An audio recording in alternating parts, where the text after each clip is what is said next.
Sorotan terkini berita 757. Seorang kelindan lori ditahan selepas disyaki menyamun beberapa kedai serba-neka 24 jam di Melaka Tengah bagi mendapatkan wang untuk melangsaikan hutang termasuk dengan alung.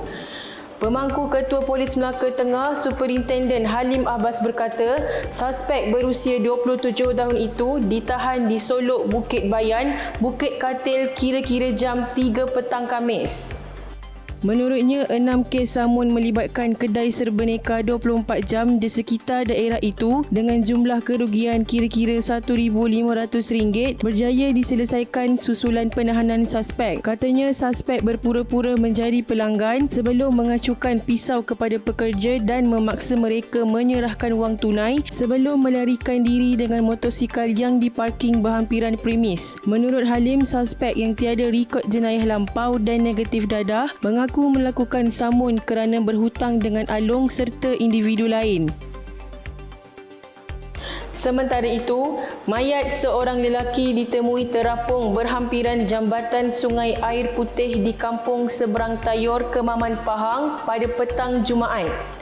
Mualim Johari, 38 tahun, yang dikatakan pergi memukat ikan di Sungai Terbabit yang terletak kira-kira 1 kilometer dari rumahnya, ditemui terapung kira-kira jam 6 petang.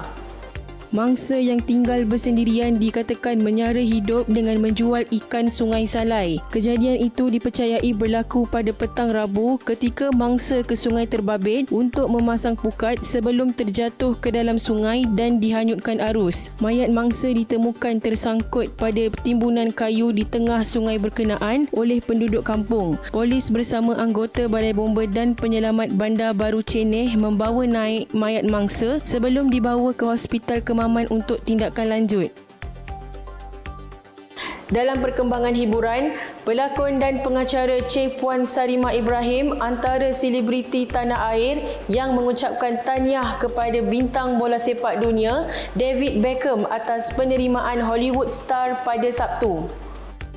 Tidak sekadar ucapan tahniah, Sarimah, 48 tahun, turut memuat naik video memaparkan dirinya bersama suami tercinta Tunku Nazimuddin Tunku Muzaffar dan anak mereka Tunku Sofia Najihah. Video dan foto-foto itu dirakam ketika mereka dijemput sebagai tetamu kehormat ke majlis gala eksklusif sempena pembukaan rasmi The Londoner Grand Macau, sebuah destinasi mewah yang menjadi tumpuan bintang antarabangsa dan tokoh korporat serantau. Terdahulu, Sarimah berkongsi pengalamannya yang teruja dapat bertemu dan berbual dengan Beckham yang juga suami kepada bekas anggota kumpulan Spice Girls, Victoria Beckham atau Posh.